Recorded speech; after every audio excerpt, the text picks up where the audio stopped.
Welcome to Nomi Reads, your daily dose of literary inspiration. Alright, this is it. Hello, Assalamu alaikum. Welcome back to the Nomi Reads, and we are reading Boundaries from we have left in the last session of Learn, Adopt, Improve series. So let's get started. Boundaries problem. Following a day-long seminar that we were leading on biblical boundaries, a woman raised her hand and said, "I understand that I have boundary problem, but my estranged husband, the one who had an affair and took all our money, does not he have a problem with boundaries?"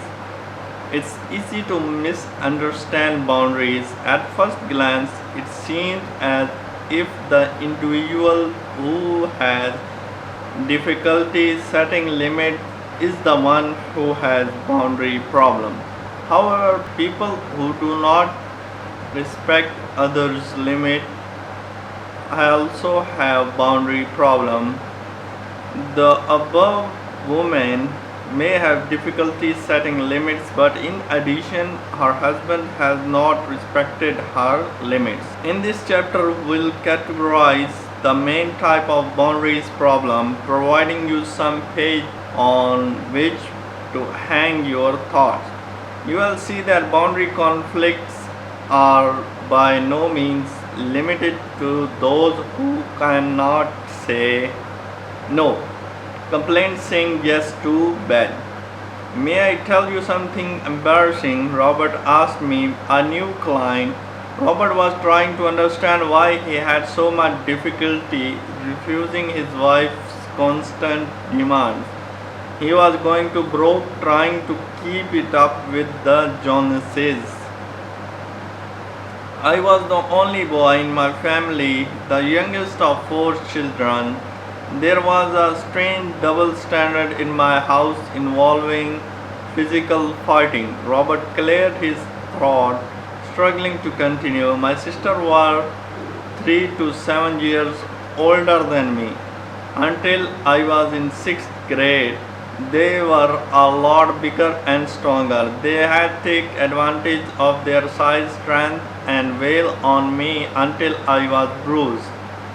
I mean, this really hurt me.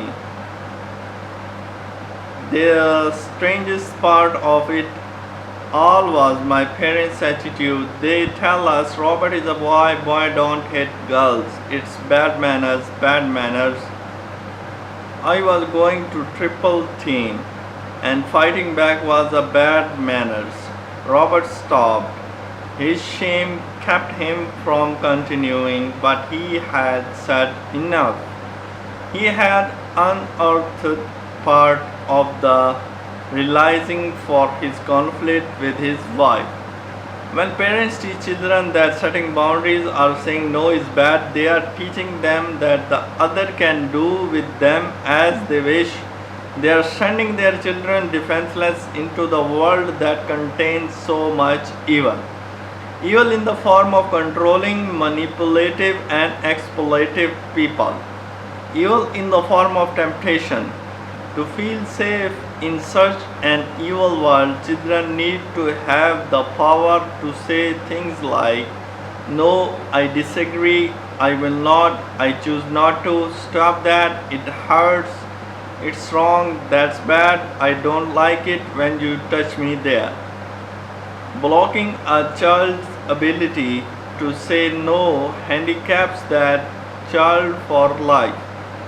Adults with handicaps like Roberts have the first boundary injury.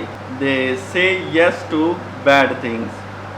This type of boundary conflict is called complaints. Complaint people have fuzzy and indistinct boundaries. They melt into the demand and needs of other people. They cannot stand alone, distinct from people who want something from them. Complaints, for example, pretend like the same restaurant and movies their friend do just to get alone.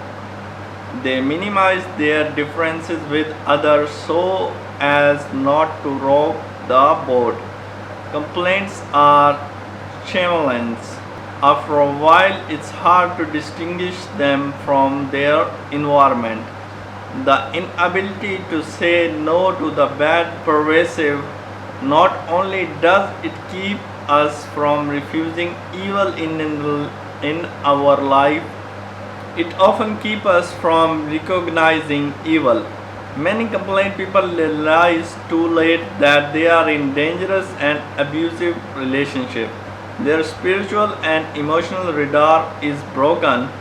They have no ability to guard their heart. Proverbs 4:23. This type of boundary problem paralyzes people's no muscles. Whenever they need to protect themselves by saying no, the word catches in their throat.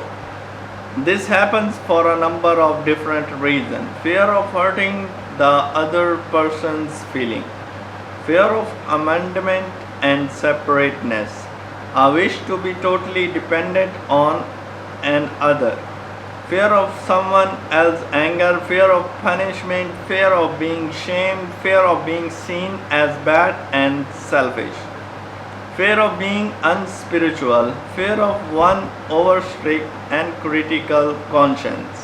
This last fear is actually experienced as guilt. People who have over strict critical conscience will condemn themselves for the things God Himself does not condemn them for.